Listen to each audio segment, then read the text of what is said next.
ଯୁବକ ହେଉଛନ୍ତି ଅଯୋଧ୍ୟାର ନରେଶ ରାଜା ଦଶରଥଙ୍କର ବେନି ପୁତ୍ର। ଏ ହେଉଛନ୍ତି ତାଙ୍କର ଜ୍ୟେଷ୍ଠ ପୁତ୍ର, ନାମ ହେଉଛି ରାମ। ଏବଂ ସଙ୍ଗତରେ ଗୌରବର୍ଣ୍ଣ ଯୁବକ ହେଉଛନ୍ତି କନିଷ୍ଠ ପୁତ୍ର ଲକ୍ଷ୍ମଣ। ଶୂନ୍ୟ ବାଣୀ ଶୁଣି ଅଯୋଧ୍ୟା ଭୁବନକୁ ଯାଇ ରାମ ଲକ୍ଷ୍ମଣଙ୍କୁ ସଙ୍ଗତରେ ନେଇ ଆସିଥିଲି ସିଦ୍ଧ ବନକୁ। ସେହି ସିଦ୍ଧ ବନଠାରେ ସେ ତାଡ଼କୀ ଏବଂ ତାର ପୁତ୍ର ସୁବାହୁ ମାରିଚ ଆଦି ଅନେକ ରାକ୍ଷସ ମାନଙ୍କୁ ପ୍ରାଣରେ ବିନାଶ କରି ମୋର ଯଜ୍ଞକୁ ସାଫଲ୍ୟ ମଣ୍ଡିତ କରିଥିଲେ। ଏବଂ ତତ୍ପରେ ସେମାନଙ୍କୁ ନେଇ ଯେତେବେଳେ ବିପୁଳ ବନ ଭ୍ରମଣ କରିବା ପାଇଁ ଯାଇଥିଲି, ରାମଙ୍କର ପଦସ୍ପର୍ଶ ପାଇ ଗୌତମଙ୍କର ପତ୍ନୀ ଅହଲ୍ୟା ତାଙ୍କର ପୁନର୍ଜୀବନ ଫେରି ପାଇଛନ୍ତି।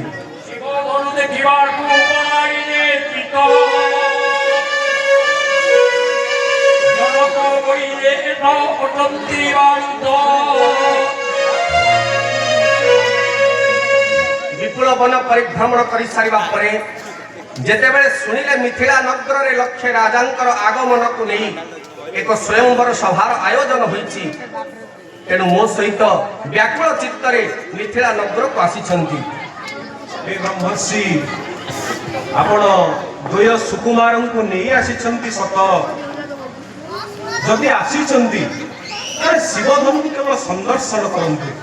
ରାଜର୍ଷି, ରାମ ଏବଂ ଲକ୍ଷ୍ମଣ ଶିବଧନକୁ ସନ୍ଦର୍ଶନ କରିବେ?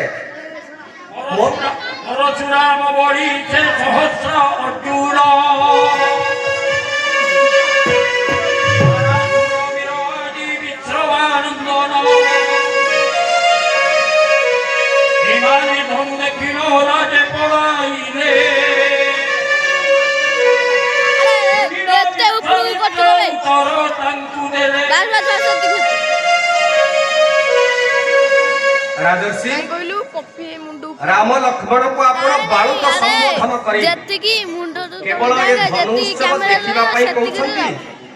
ମୋ ରାମ ଲକ୍ଷ୍ମଣଙ୍କ ଠାରୁ ଶ୍ରେଷ୍ଠ ଯୋଦ୍ଧା ବା ଶ୍ରେଷ୍ଠ ବୀରମାନଙ୍କୁ ଆପଣ କଣ ଏ ଧନୁ ଉତ୍ସବକୁ ନିମନ୍ତ୍ରିତ କରିଛନ୍ତି? କେଉଁ କେଉଁ ଯୋଦ୍ଧା ମାନଙ୍କୁ ଆପଣ ଡାକିଛନ୍ତି କୁହନ୍ତୁ ତ ରାଜର୍ଷି? ଗୋଟିଏ ପରେ ଗୋଟିଏ ଯୋଦ୍ଧାଙ୍କର ପୁରୁଷାର୍ଥକୁ ଏଠାରେ ବଖାଣି ଦଉଛି। ସର୍ବପ୍ରଥମେ ଆସିଥିଲେ କ୍ଷତ୍ରିୟ କୁଳ ସଂହାରକ, ତ୍ରିଭୁବନ ବିଧ୍ୱଂସନକାରୀ, ଆଦତାଇ କ୍ଷତ୍ରିୟ ମାନଙ୍କୁ ବିନାଶ କରିଥିବା ପରମ ଶୈବ ଭକ୍ତ ଭାର୍ଗବ ପରଶୁରାମ। ଭବଚାପକୁ ସନ୍ଦର୍ଶନ କରି ସେ ଠାରୁ ପ୍ରତ୍ୟାବର୍ତ୍ତନ କରିଥିଲେ।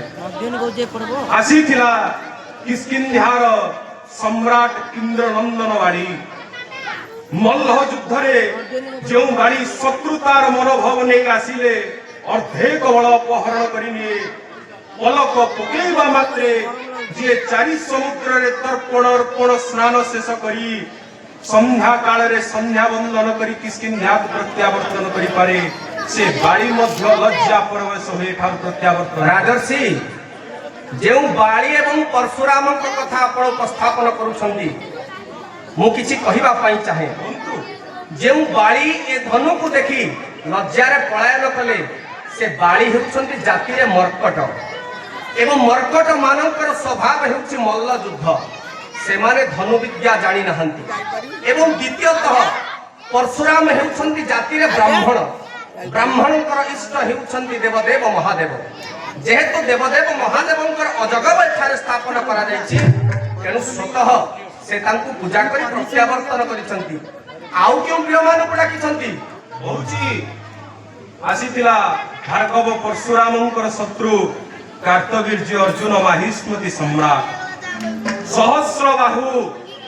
ସହସ୍ର ବାହୁରେ ମଧ୍ୟ ଭବଚାପକୁ ଉତ୍ତୋଳନ କରିପାରିଲା ନାହିଁ। ଆସିଥିଲା ଶିବଙ୍କର ବରପ୍ରାପ୍ତ ହୋଇଥିବା ବଳିପୁତ୍ର ବଣାସୁର।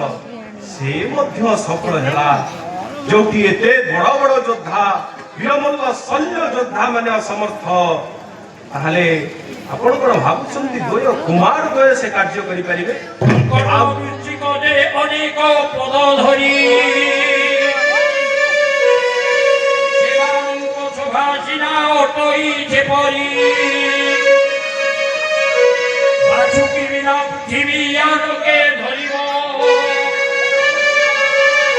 ନିଶ୍ଚୟ ଶିରବନେ ଭାଙ୍ଗିବେ ଅଜଗବ। ରାଜର୍ଷି କୁହନ୍ତୁ ବ୍ରହ୍ମର୍ଷି।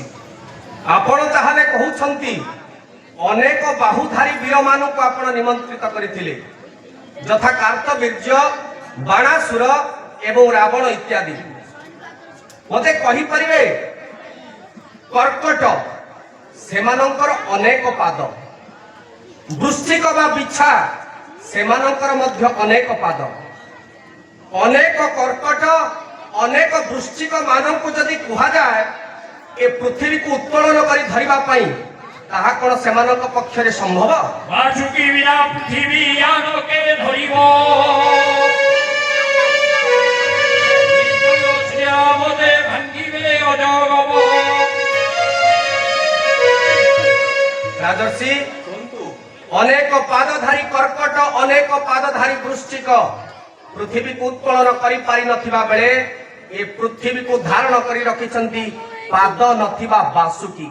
ଠିକ ସେହିପରି ଏ ବିଶ୍ୱାମିତ୍ର ମନରେ ଦୃଢ ବିଶ୍ୱାସ ଅଛି, ଆଜି ରାମଙ୍କ କର ପଲ୍ଲବରେ ଆପଣ ରଖିଥିବା ଅଜଗମ ହିଁ ଭଗ୍ନ ହେବ ହେବ ହେବ। ଘେରି ଗଣ୍ଡ ଘେରଣ୍ଡ ଡାଳରେ ବସଇ। ବସିଲେ ଭାଜିର ପଡ଼ଇ। ଆଉ ଏକ ଉଦାହରଣ ଦେବା ପାଇଁ ମଧ୍ୟ ଚାହେଁ। ଏ ସଂସାରରେ ଏକ ପକ୍ଷୀ ଅଛି ଯେ ହେଉଛି ଗଣ୍ଡ ଭେରଣ୍ଡ। ଯେଉଁ ଗଣ୍ଡ ଭେରଣ୍ଡ ପକ୍ଷୀର ଖାଦ୍ୟ ହେଉଛି ହସ୍ତି। ନିଜର ପଞ୍ଝା ଦ୍ୱାରା ହସ୍ତିକୁ ଉତ୍ତୋଳନ କରି ନେଇ ଏକ ବୃକ୍ଷର ଡାଳରେ ରଖି ଭକ୍ଷଣ କଲା ବେଳେ ସେ ଡାଳ କେବେ ଭାଙ୍ଗି ଯାଏ ନା, କିନ୍ତୁ ଡାଳ ଭାଙ୍ଗେ ସାଧାରଣ ଏକ କ୍ଷୁଦ୍ର ଭରତିଆ ପକ୍ଷୀ ବସିଲେ। ଠିକ ସେହିପରି ରାଜର୍ଷି, ଯେଉଁ ରାମଙ୍କୁ ଆପଣ କ୍ଷୁଦ୍ର ବାଳୁତ ବୋଲି ସମ୍ବୋଧନ କରୁଛନ୍ତି, ସେ ରାମ ହିଁ ଆଜି ଅଜଗବରେ ଗୁଣ ପ୍ରଦାନ କରି ଆପଣଙ୍କର ପଣ ରକ୍ଷା କରିବେ। ଏହା ହେଉଛି ସତ୍ୟ, ସତ୍ୟ ତ୍ରିବାର ସତ୍ୟ। ଘେନି ଜନକ ତପୋଧନ। ତା ମଧ୍ୟରେ ନେଇ କଳେ ବିତପନ। ହେ ବ୍ରହ୍ମର୍ଷି, ଯଦି ରାମଙ୍କର ସାପେକ୍ଷ ନେଇ ଆପଣ ଦୃଢ ସଂକଳ୍ପ ହୋଇଛନ୍ତି, ତେବେ ଆପଣଙ୍କର ବିଚାରକୁ ସାଧୁବାଦ ପ୍ରଦାନ କରୁଛି। ଆସିଛନ୍ତି ତେବେ ସମ୍ୟକ ସମୟ ମଧ୍ୟରେ ସଭାକୁ ଆରମ୍ଭ କରିବା। ସର୍ବପ୍ରଥମେ ଆସନ ଗ୍ରହଣ କରିବା ପୂର୍ବକ ମିଥିଳାର ଆତିଥ୍ୟତାକୁ ଗ୍ରହଣ କର। ରୂପଗଣେ ଦେଖି ନ ହୋଇଲେ ବଡ଼ ତୋଷ। ରାମ ଚିନ୍ତି ଅତି ତୋଷ।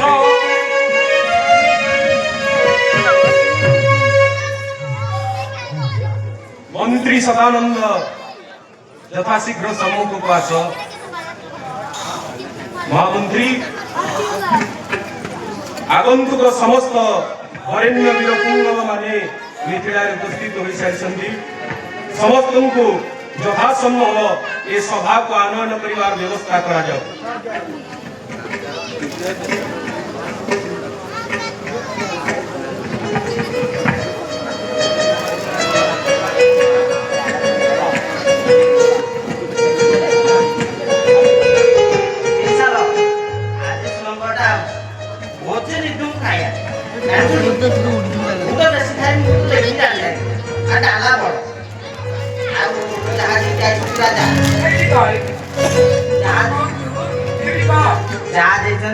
রাজা সবু বন্দোবস্ত করে বালিপোখরে গুলুচু গোলি দিয়েছি ଆଉ ନେଳିଆ ପୋଖରୀରେ ଓଆରଏସ୍ ମୁଁ ଖାଲି ରେଡି କରିଦେବି ହେଲା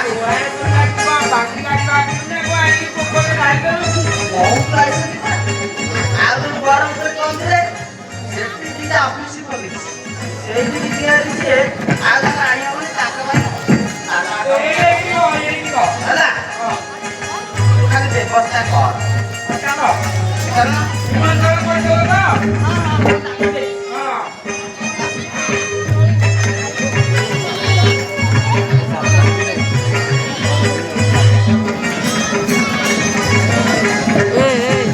কইতে পারবো কে জুড়ে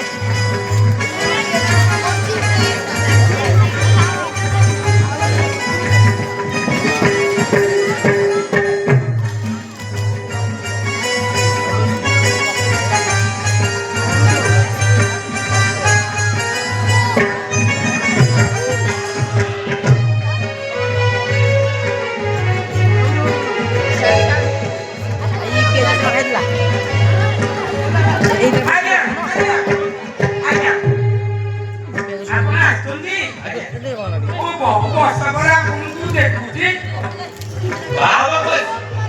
ବାବା ପାଇଁକି ମୁଁ ନିମନ୍ତ୍ରଣ ଦେବାରେ ତମକୁ ଦେଖିନଥିଲି ଆଉ ଜଣେ ତମ ଭଳିଆ ଥିଲେ ତମେ କୁଆଡେ ଯାଇଥିଲେ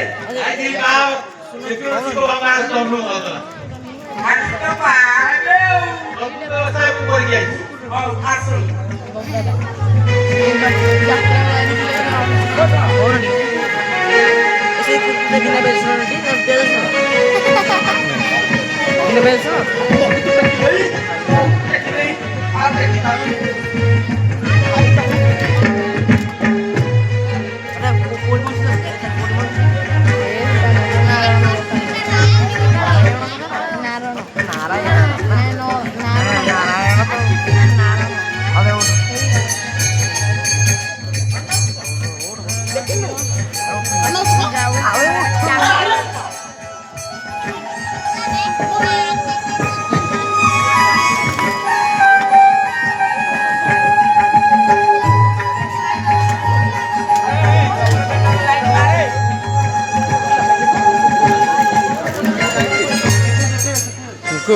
Cinco. ଆଇଲେ ଆଉ ନାହାନ୍ତି ବୋଧେ ଲକ୍ଷେ ରାଜା ନିମନ୍ତ୍ରଣ ହେଇଥିଲେ ମୁଁ ତ 120 କାର୍ଡ ବାଣ୍ଟିଛି ଆଉ ଲକ୍ଷେ କୋଉଠି ଶୋଇଲେ ସେ ଗୁହାଳ ଦେଖି ଗୋଟେ ଶୋଇଛି ରାଜା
ଗାଡ଼ି ଅଛି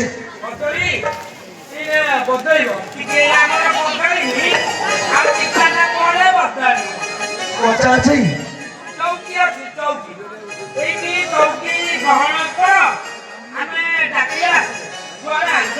ପାଚିଲା କଦଳୀ ଖାଇବାକୁ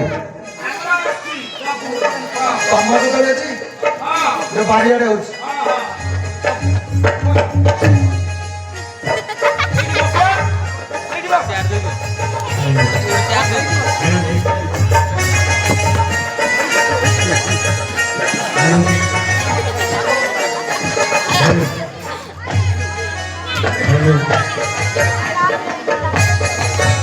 Hello.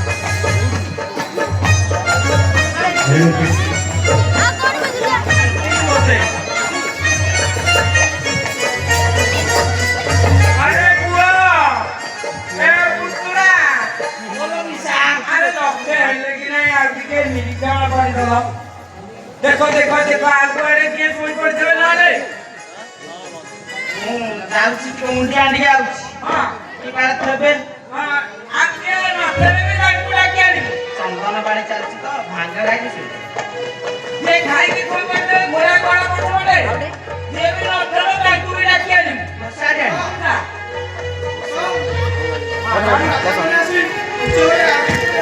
ସମର୍ପିତ ହେଇଛନ୍ତି ତ ଏ ମନ୍ତ୍ରୀ ଆଉ କିଛି ସମୟର ଅପେକ୍ଷା ଆମେ କରିଦେବୁ ଆଉ ରାଜା କାଳେ କୋଉଠି ରହିଯାଇଥିଲେ ଆମେ ଦେଖୁଛୁ ଆଜ୍ଞା ଯଥାଶୀଘ୍ର ଏଇ ସେମାନଙ୍କୁ ଡାକି ଆଣ ନାଇଁ ଗଣିଦେଲି ଲକ୍ଷେ ଏକ ଆଉ କିଏ ନାହାନ୍ତି ତ ନା ନା ସବୁ ଆଇଛି ହଉ ମନ୍ତ୍ରୀ ମହାଶୟଙ୍କୁ କହିଦିଅ ଆଜ୍ଞା ମନ୍ତ୍ରୀ ମହାଶୟ ସମସ୍ତେ ଆଇଛନ୍ତି ଆଉ ଦରକାର ନାହିଁ ଆଜ୍ଞା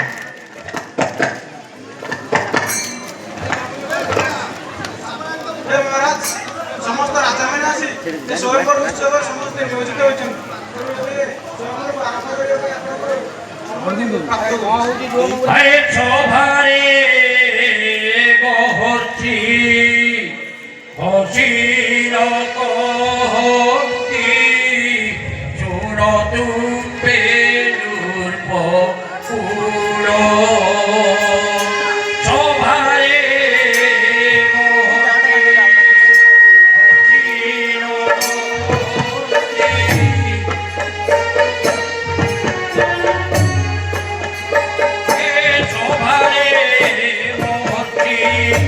হসিন কহন্তি শুণ তুমে দুর্ভে সবারে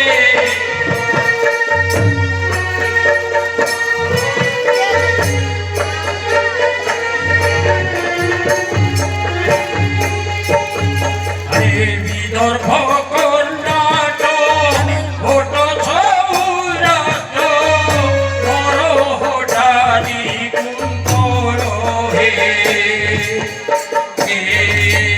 রড় যে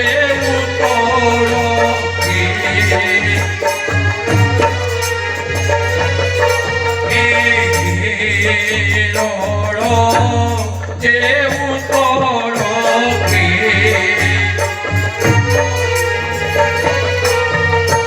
শুণ অবন্তি সিন্ধু পারহে এ উত্তর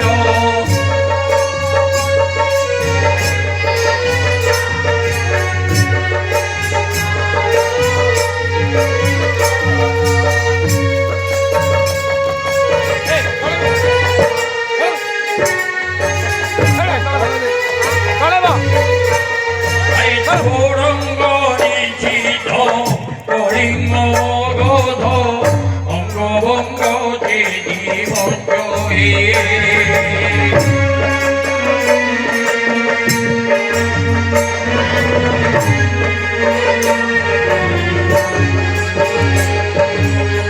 দ্রাবিড় গৌর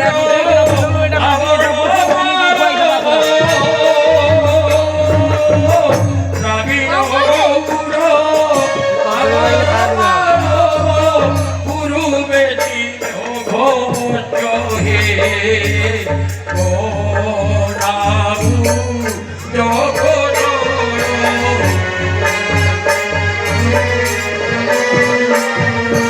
মোর টাকা পিরোড়াল হে গোরাবু জগত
तत्कोचित हे राजा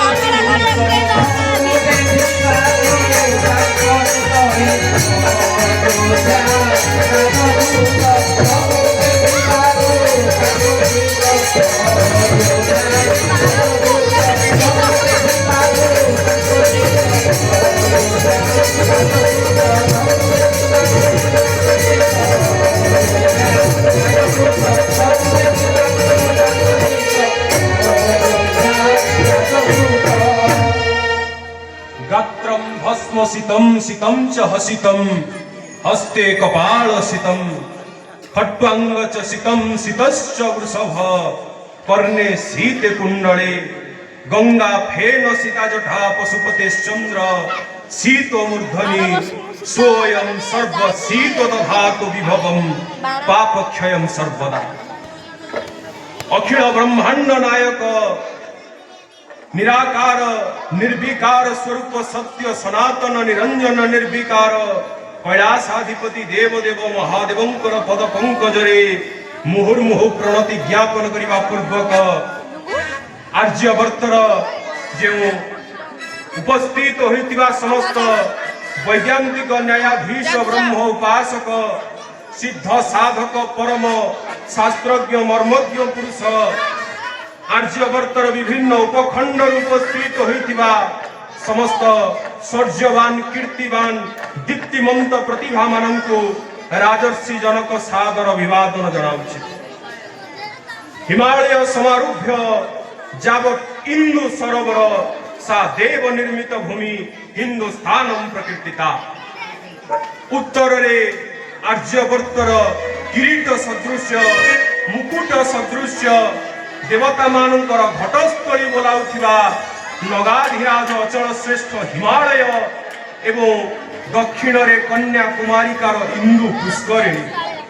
हिमालयर आद्य अक्षर हि एवं इंदु पुष्करिणीर शेषाक्षर न्दु एवं हि एवं धू मध्य जेते स्थान रहिला ताहाकु हिंदुस्तान बोली आख्या करागला एवं एठारे जो माने वास कले सेमानंकु हिंदू बा आर्य रूप में संबोधन करागला।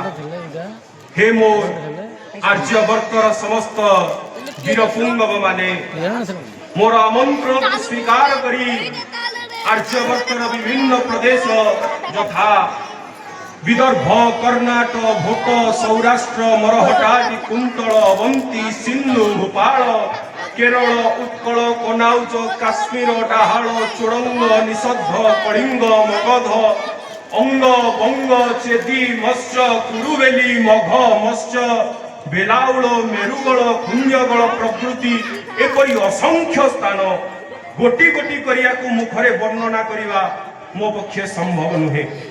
तेणु ये विभिन्न प्रदेश आपण माने ठार उपस्थित होइछंती एवं या पछरे रहिछि एक स्वयंवर सभा मोर ज्येष्ठ आत्मजा सीतांकर पाणी ग्रहण उत्सव बा स्वयंवर उत्सव।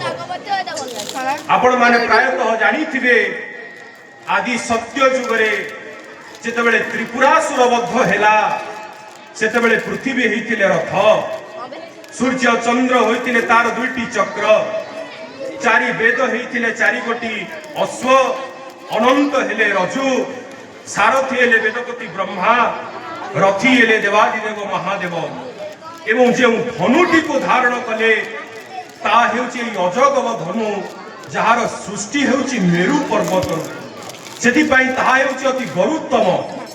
एई अजगव धनु को धारण करिवा पूर्वक देवादिदेव महादेव त्रिपुरासुर बद्ध करिथिले एवं त्रिपुरासुर बद्ध सरिवा परे आंभर पूर्वज मिथिंक हस्तरे एई भवचाप को प्रदान करिथिले कैलासाधिपति देवदेव महादेव एवं आश्वासना देइथिले सांत्वना देइथिले हे मिथि तुम वंशरे जड़े पुरुष माँ वैकुंठ पाविनी विष्णु प्रणयिनी महालक्ष्मी को कन्या स्वरूप प्राप्त कर से महालक्ष्मी स्वरूपिणी लक्ष्मी स्वरूपा नंदिनी जामाता रूप तुमर कुलमंडन करिवे तुमर राज्य को आगमन करिवे ବୈକୁଣ୍ଠାଦି ବିଷ୍ଟର ଶ୍ରବା ପରମ ବ୍ରହ୍ମ ନାରାୟଣ। ଏକଦା ଅପୁତ୍ରିକ ଥିବା ସମୟରେ ମନର ଅନ୍ତର୍ନିହିତ ବ୍ୟଥାକୁ କୈଳାସାଧିପତି ଦେବଦେବ ମହାଦେବଙ୍କ ନିକଟରେ ବ୍ୟକ୍ତ କରନ୍ତେ ଆଶୀର୍ବାଦ ଢାଳିଦେଲେ।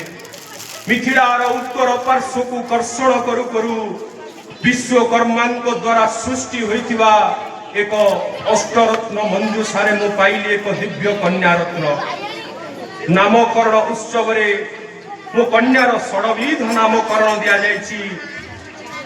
ଯଥା ଲଙ୍ଗଳର ଶିଆର ପଦ୍ଧତି ହେତୁ ନାମ ହେଇଛି ସୀତା, ଜନକର ପାଳିତ ଆତ୍ମଜା ନାମ ହେଇଛି ଜାନକୀ, ମିଥିଳାର ରାଜନନ୍ଦିନୀ ନାମ ହେଇଛି ମୈଥିଳୀ, ବିଦେହର ଅଙ୍କମଣ୍ଡନା ନାମ ହୋଇଛି ବୈଦେହୀ, ପୃଥିବୀରୁ ଆବିର୍ଭୂତା ହୋଇଥିବାରୁ ନାମ ହୋଇଛି ପାର୍ଥବୀ ଏବଂ ପାରିଜାତ ପୁଷ୍ପର ଗନ୍ଧ ମଧ୍ୟ ମୋ କନ୍ୟାର ଅବୟବର ସୁଗନ୍ଧ ଆଗରେ ତୁଚ୍ଛ, ସେଥିପାଇଁ ନାମ ହେଇଛି ଯୋଜନଗନ୍ଧା। ଆରେ ଏକ ଅଶ୍ରୁତ କଥା ଯାହାକି ଆପଣମାନେ ସମସ୍ତେ ଶୁଣିବା ଆବଶ୍ୟକ। ଯେତେବେଳେ ମୋ କନ୍ୟାକୁ 6 ବର୍ଷ ହୋଇଥାଏ ସେତେବେଳେ ମୋ କନ୍ୟାକୁ ନେଇ ମୁଁ ଦେବାଳୟକୁ ଯାଇଥାଏ, ଯେଉଁଠାରେ କାହିଁ କେତେ ଆବାହନ କାଳରୁ ଭବଚାପ ପୂଜା ହୋଇ ଆସୁଛନ୍ତି। ଶିବ ସରାସନ ସେଠାରେ ସ୍ଥାପନ କରାଯାଇଛନ୍ତି। ସେ ସ୍ଥାନକୁ ଯିବା ସମୟରେ ମୁଁ ଶିବ ପୂଜନରେ ବ୍ୟସ୍ତ ଥିଲା ବେଳେ 6 ବର୍ଷୀୟ କନ୍ୟା ମୋର ସୀତା ଅକ୍ଲେଶରେ ବାମ ହସ୍ତରେ ଶିବ ଧନୁକୁ ଉତ୍ତୋଳନ କରି ଦାହିନ ହସ୍ତରେ ସେ ସ୍ଥାନକୁ ସିଏ ସମାର୍ଜନ କରିଦେଲା। ବିସ୍ମୟ ସ୍ଥଗିତ ହେଲା ରାଜର୍ଷି ଜନକ। ଯେବେ 6 ବର୍ଷୀୟ କନ୍ୟା ମୋର ଏ ଶିବ ଧନୁକୁ ଉତ୍ତୋଳନ କରିବା ପାଇଁ ସମର୍ଥ, ତେବେ ଏଭଳି ଗୋଟିଏ ଦୀପ୍ତିମନ୍ତ ଶୌର୍ଯ୍ୟବାନ ପ୍ରତାପବାନ ଜାମାତା ମୁଁ ବରଣ କରିବି ଯେ କି ଶିବ ଧନୁକୁ କେବଳ ଉତ୍ତୋଳନ କରିବନି ଅପିତୁ ଉତ୍ତୋଳନ କରି ଏଥିରେ ଗୁଣ ଦେବା ପାଇଁ ସମର୍ଥ ହେବ। ସେହିଦିନ ଠାରୁ ମନସ୍ଥ କଲି ଏହି ଧନୁର୍ଯଜ୍ଞ ମହୋତ୍ସବ। ଆଉ କାଳ ବିଳମ୍ବ କରିବା ନାହିଁ। ଯେଉଁ ଭବଚାପ ଶିବ ସ୍ୱରାସନକୁ ଦେଖିବା ପାଇଁ ସମସ୍ତ ରାଜନଙ୍କ ମଧ୍ୟରେ ଉଦ୍ବେଗ ଭରି ରହିଛି, ଅଦମ୍ୟ ପିପାସା ସୃଷ୍ଟି ହୋଇଛି। ଆଉ କାଳ ବିଳମ୍ବ କର ନାହିଁ। ଅଷ୍ଟମଲ୍ଲମାନଙ୍କୁ ନିର୍ଦ୍ଦେଶ ଦିଅ, ସେମାନେ ଭବଚାପକୁ ଏ ରାଜସଭାକୁ ସ୍ଥାନାନ୍ତରିତ କରନ୍ତୁ। ଆଜ୍ଞା ଆଜ୍ଞାରେ ବଳି ବର୍ତ୍ତମାନେ ଚନ୍ଦ୍ରକୁ ଧରି ଗୋଟାଇ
उपस्थित थिबा समस्त वरेण्य वीर पुंगव माने आपणकर जो पिपासा थिला शिवधनु को संदर्शन करिवार से शिवधनु आज आपण मानक सम्मुखरे एवं एक शुभ संवाद देवा पई चाहे मोर आमंत्रण को स्वीकार करिवा पूर्वक सिद्ध आश्रमर महान आचार्य गाधिनंदन महर्षि विश्वामित्र उपस्थित होइछन्ति ए सभारे जोग देवा पई एवं तांको सहित आसीछन्ति अयोध्यार सम्राट दशरथंकर सुपुत्र ज्येष्ठ नंदन राम एवं लक्ष्मण आपण मानक भली ए शिव कार्मुक को देखिबा पई सेमानक मन मध्यरे मध्य भई रहिछि अदम्य पिपासा तेणु ଆଉ କାଳ ବିଳମ୍ବ କରିବା ନାହିଁ ଯଥା ସମ୍ଭବ এই শিবধনুକୁ ଉତ୍ତୋଳନ କରିବାର ବ୍ୟବସ୍ଥା କରାଯିବ।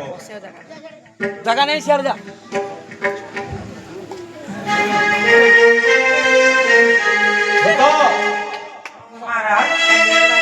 আমন্ত্রিত ହୋଇଥିବା ସମସ୍ତ ରାଜାମାନଙ୍କ ମଧ୍ୟରୁ ଜଣ ଜଣ କରି ଏ ଶିବୋତ୍ତୋଳନ ଶିବ ସରାସରକୁ ଉତ୍ତୋଳନ କରିବା ପାଇଁ ଏ ମଞ୍ଜୁଷାପୁରକୁ ଆସିବା ପାଇଁ ନିର୍ଦ୍ଦେଶ ଦିଆଯାଉ। ଆଜ୍ଞା ମହାରାଜ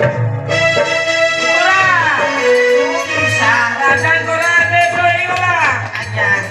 ଲକ୍ଷେ ରାଜା ଆସୁଛନ୍ତି ଆଉ ସମୟ ବିଳମ୍ବ ନ କରିକି ଜଣ ଜଣ କି ଡାକିକି ନେଇଯିବା। ହଁ ଜଣେ ଜଣେ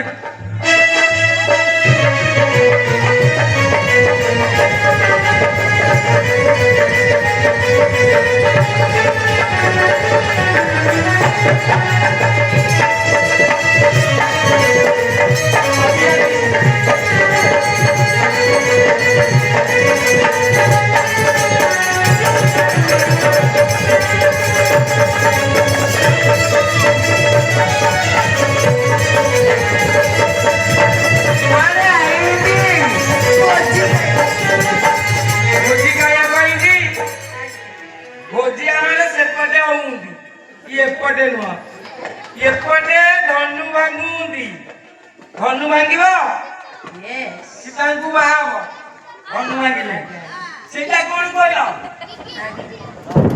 ଏଇଠି ଆସିଗଲା କେତେ ଶୀଘ୍ର ଚାଲ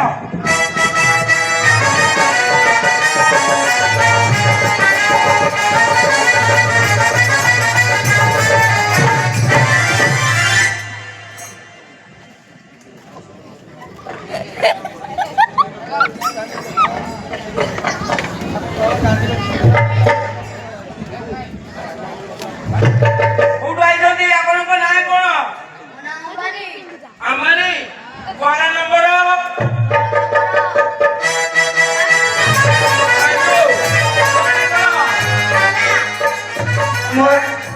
ରିଚାର୍ଜଟା ମାଗଣା କରିଦିଅ ଏଇ ଗୋଟିଏ କହୁଛି ଏଇ ଗୋଟିଏ କରିଦିଅ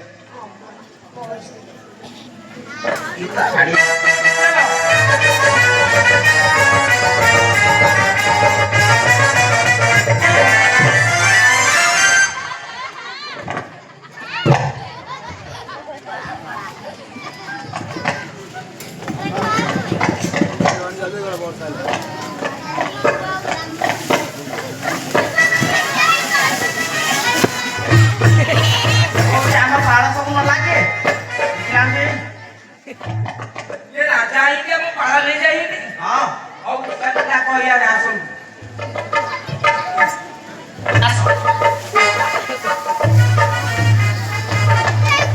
ओए आई तो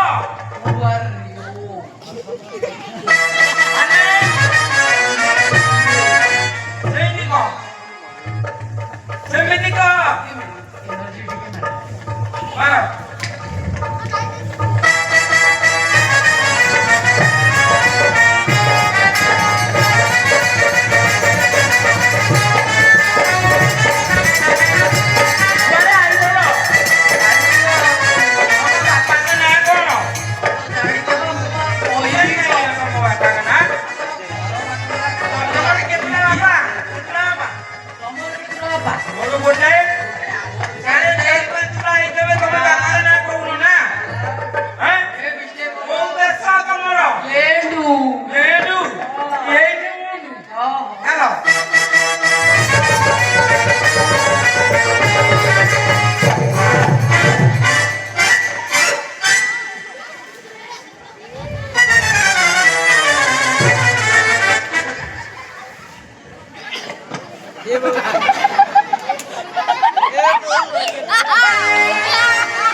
ଅରୁଣ ଅରୁଆ ଅରୁଆ ଅରୁଆ ଅରୁଆ ଅରୁଆ ଆଡ଼େଇକି ଯିବ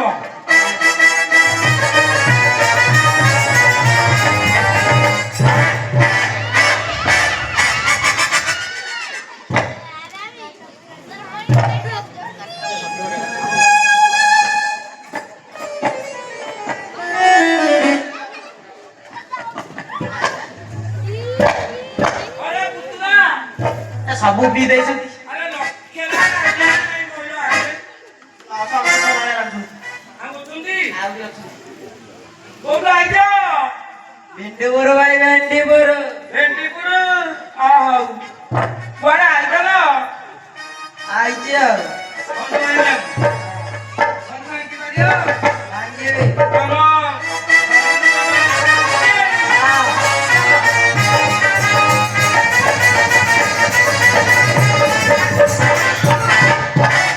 କଣ ହେଲା ବରଟେ ପାଇଲା କଲୁ ନେଇ କିଛି ହେଇନି ତ ତ ଜିମି ଜିମି ହେଇଗଲା 119 କି ଡାକିଦେବି ନାଇଁ ହେଇଯିବ ହଉ ବସ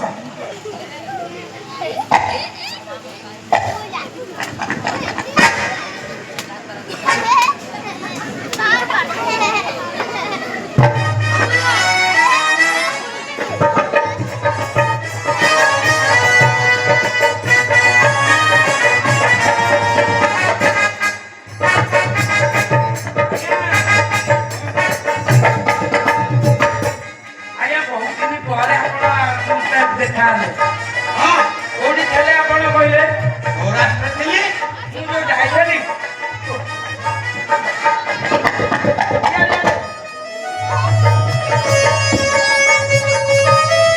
ସମୟ ହଉଛି ଛାଡ଼ିଦିଅ ଭାଙ୍ଗିଦେବି ବିବାହ ହେଇ ଚାଲିଯିବି ଯେ ଆମେ ତ ଡାକିଛୁ ଆପଣଙ୍କୁ ସେଇ ଭାଙ୍ଗିବାକୁ ବିବାହକୁ ଆପଣ ନାଁଟା ଆପଣ କହୁନାହାନ୍ତି ସୌରାଷ୍ଟ୍ର ଗ୍ରାମର ନା ନା ନା ଇନ୍ଦ୍ରମା ଇନ୍ଦ୍ରମା ଭାଙ୍ଗିବ ଆଉ ଚାଲ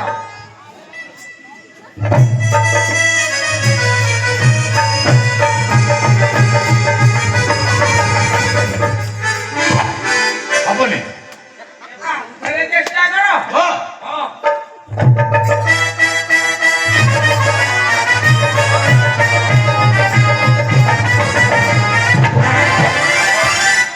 ଭାଇ ତମର ଏଇଟା କଣ ହଉଛି ଜାଣିଲ କଣ ଜାଣିବି ଶିବ ଧନୁ ଶିବ ଧନୁ ଆମକୁ କେ ଡାକିଥିଲ ରାଜା ଧନୁରେ ପୁରା ଖାଲି ଭାଙ୍ଗିବା ପାଇଁ କରିଦେବି ତମକୁ ଧନୁ ଭାଙ୍ଗିବ ସୀତାଙ୍କୁ ବାହା ହବ ଏବେ ବାହା ହେବି ହବନି ହାରିବି କଣ ବାହା ହେବି ଆଣ ଧନୁ ତାକ ଡାକ ଧନୁ ଭାଙ୍ଗିବି ଆଉ ସେଇପଟେ ଆମ ଗୁହାଳ ଜାଣ ମିଳୁଛି ହଁ ବାହା ହେଇକି ପଳା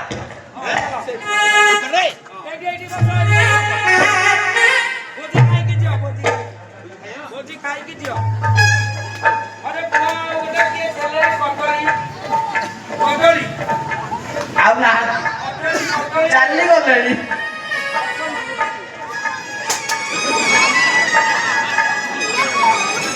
ଏ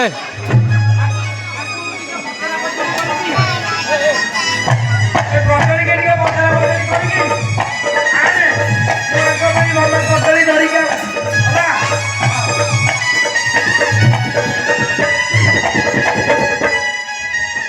କୋଉଠି ଦେଖିଛି କଦଳୀ ଖାଉଥିଲା ନା ନା ଆମ ସାହି ମହାବୀର ଲାଗୁଛି କାହିଁ ମତେ ଟିକେ ଜାଣିଲା ଭଳିଆ ତମକୁ ଲାଗୁଛି କୋଉଠି ଭଳିଆ ଟିକେ ଇନ୍ଦ୍ରଜିତ ଜଣେ ଅଛି ବାପ ଇନ୍ଦ୍ରଜିତ ହଁ ଆଉ ସାନ ଭାଇ ଭଳିଆ ଦେଖାଯାଉଛ ତମେ ତ ଭଲ ଚିହ୍ନୁଛ ତମେ ଚିହ୍ନିଛ ଆଗେ ଯେଟାର ଅସ୍ତ୍ର ଖୋଲି ଦବ ହେଲା ଧନୁ ଭାଙ୍ଗିବାକୁ ସେଇଟା କାଢିଦିଅ ସେଇଟା କାଢିଦିଅ ଅସୁବିଧା ହବ ଅସୁବିଧା ହେଲମେଟ ପଳେଇଲା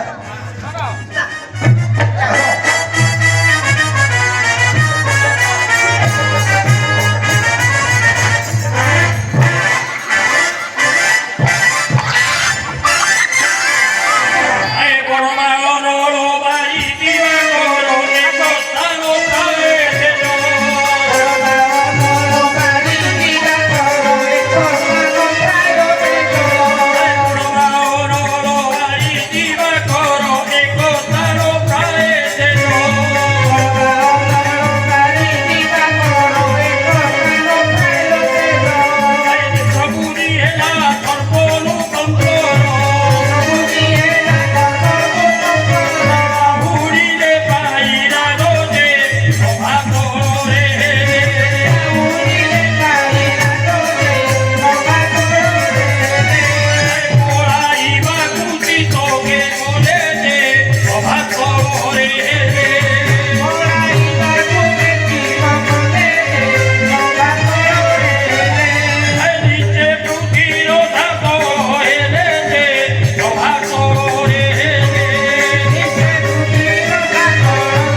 ନିମନ୍ତ୍ରିତ ହୋଇ ଆସିଥିବା ଲକ୍ଷେ ରାଜା ଏ ଧନୁକୁ ସ୍ପର୍ଶ କରିବାରେ ଆଜ୍ଞା ଅସମର୍ଥ ହେଲେ ଆଜ୍ଞା।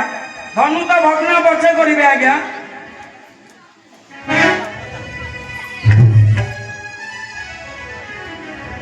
ନିର୍ବିବେକ ବିଧାତା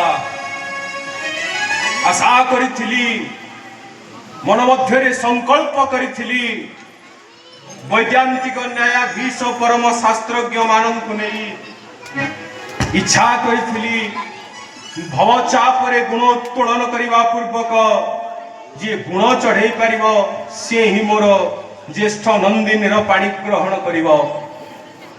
ଆର୍ଯ୍ୟବର୍ତ୍ତର ଲକ୍ଷେ ରାଜାଙ୍କୁ ଆମନ୍ତ୍ରଣ କରିବା ପରେ ମଧ୍ୟ ଆଜି ମୋର ସଂକଳ୍ପ ରହିଛି ଅପୂର୍ଣ୍ଣ। ହୃଦୟ ବିଦାରକ ଏ ଦୃଶ୍ୟ, ତାକୁ ଦେଖିବା ପୂର୍ବରୁ ରାଜର୍ଷି ଜନକ ମରିଯିବାର ଥିଲା। ଯଦି ଜାଣିଥାନ୍ତି ଆର୍ଯ୍ୟବର୍ତ୍ତରେ କେହି ଗୋଟିଏ ବୀର ନାହାନ୍ତି, ତାହେଲେ ପଣ କଦାଚିତ କରିନଥାନ୍ତି। ଆଜି ଦୁଃଖର ସହିତ ରାଜର୍ଷି ଜନକ କହିବା ପାଇଁ ବାଧ୍ୟ ହେଉଛି, ବୀର ଶୂନ୍ୟ ବସୁନ୍ଧରା, ବୀର ଶୂନ୍ୟ ବସୁନ୍ଧରା, ବୀର ଶୂନ୍ୟ ବସୁନ୍ଧରା। ହୃଦୟ ଜର୍ଜରିତ ଶୁଣି ନିନ୍ଦାବଦ କ୍ଷତ୍ରିୟ କୁଳ ବିକ୍ରମ, କ୍ଷତ୍ରିୟ କୁଳ ମୌଳି ପ୍ରଭୁ ରାମଚନ୍ଦ୍ର ଥାଉ ଥାଉ ସଭାସ୍ଥଳେ ଯାହାଙ୍କର ଆଜ୍ଞାରେ ଏ ଲକ୍ଷ୍ମଣ ଶତଖଣ୍ଡ କରିପାର ଭଗ୍ନ।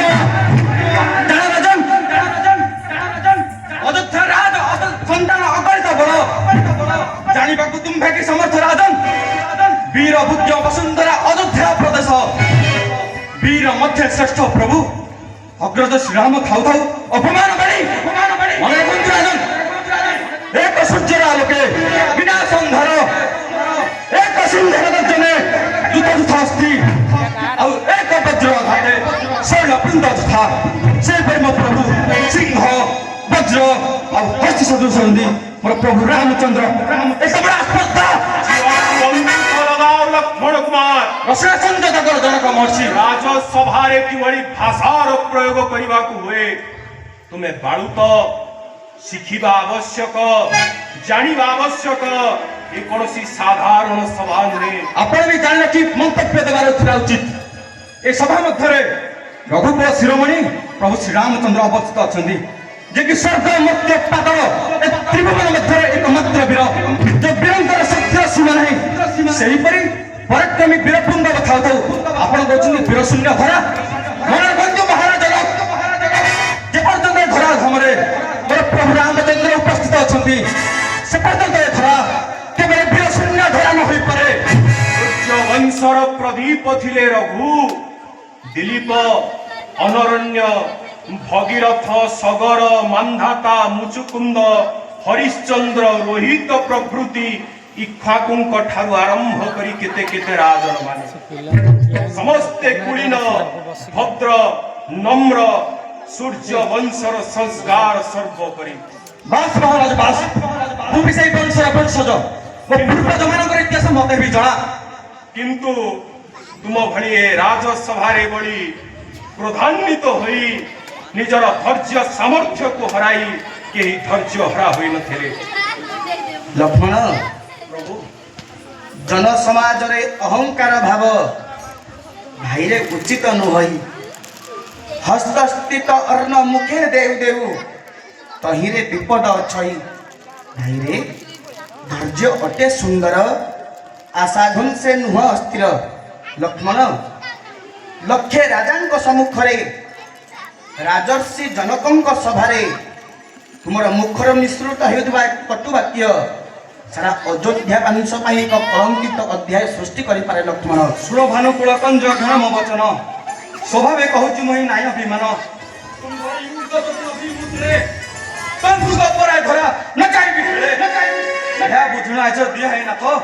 କୌତୁକ ମୁଣୁଛନ୍ତି ଜନକ ଯଥାର୍ଥ। ଲକ୍ଷ୍ମଣ ପ୍ରଭୁ, ଜାଣିଲେ ଲକ୍ଷ୍ମଣ, ଯଦି ତୁମ ସମ୍ମୁଖକୁ କିଛି ବିଷମ ସମସ୍ୟା ଆସି ଉପଗତ ହେଉଛି, ତାର ବିକଳ୍ପ ପନ୍ଥା କରିବା ପାଇଁ ପ୍ରଥମେ ଧୈର୍ଯ୍ୟ ରଖିବା ଆବଶ୍ୟକ। ଲକ୍ଷ୍ମଣ, ଲକ୍ଷ୍ମଣ ପ୍ରଭୁ ଧୈର୍ଯ୍ୟ ଧର, ଧୈର୍ଯ୍ୟର ହୋଇଯାଉନି ଲକ୍ଷ୍ମଣ। ସାଧୁବାଦ। ধন্যবাদ প্রসন্ন হয়েছে রাজর্ষি জনক এ দশরথঙ্কর জ্যেষ্ঠ নন্দন অধৈর্য হয়ে যাইଥିବା ନିଜର ସାନୁଜକୁ ଏଭଳି ସାନ୍ତ୍ୱନା ଏଭଳି ପ୍ରବର୍ଦ୍ଧନା ଦେଲ ଯେ ମନ୍ତ୍ର ପକା ସର୍ପ ଭଳି ସେ ଆଜି ସ୍ଥାଣୁ ହୋଇଯାଇଛି ରାଜର୍ଷି ଜନକର ହୃଦୟ ମଧ୍ୟ ଦ୍ରବୀଭୂତ ହୋଇଛି ଆପ୍ୟାୟିତ ହୋଇଛି ସନ୍ତୁଷ୍ଟ ହୋଇଛି ଆପଣଙ୍କ ଗୁରୁଙ୍କ ନିକଟରୁ ଶୁଣିଥିଲି ଆପଣଙ୍କର ଗୁଣ ଆଚାର ବିଚାର ବ୍ୟବହାର ଆଜି ବାସ୍ତବରେ ସ୍ୱୟଂ ନିଜ ଅନୁଭବ କରୁଛି ଆପଣଙ୍କ ଭଳି ଜଣେ ଧୈର୍ଯ୍ୟବନ୍ତ ପୁରୁଷ ଜଣେ ବିଚାରବନ୍ତ କୁଳୀନ ହିଁ ଏ ଅପୂର୍ବ ପୁରୁଷାର୍ଥକୁ ଧାରଣ କରିଥିବା ଏ କିମ୍ବଦନ୍ତୀ ପୁରୁଷ ଆପଣ ହିଁ ଏ ଧନକୁ ଉତ୍ତୋଳନ କରିବାରେ ସମର୍ଥ ହେବେ ଆଉ କାଳ ବିଳମ୍ବ କାହିଁକି ଆସନ୍ତୁ ଦଶରଥଙ୍କର ଜ୍ୟେଷ୍ଠ ସୁକୁମାର ଏ ମଞ୍ଜୁଷା ଉପରେ ଉଠି ଶିବ ଧନକୁ ଉତ୍ତୋଳନ କରି ରାଜର୍ଷି ଜନକର ପଣ ରଖି ଦିଅନ୍ତୁ ସଂକଳ୍ପ ଚରିତାର୍ଥ କରି ଦିଅନ୍ତୁ ମାନ ରକ୍ଷା କରିଦିଅ ରଘୁନନ୍ଦନ ରାମ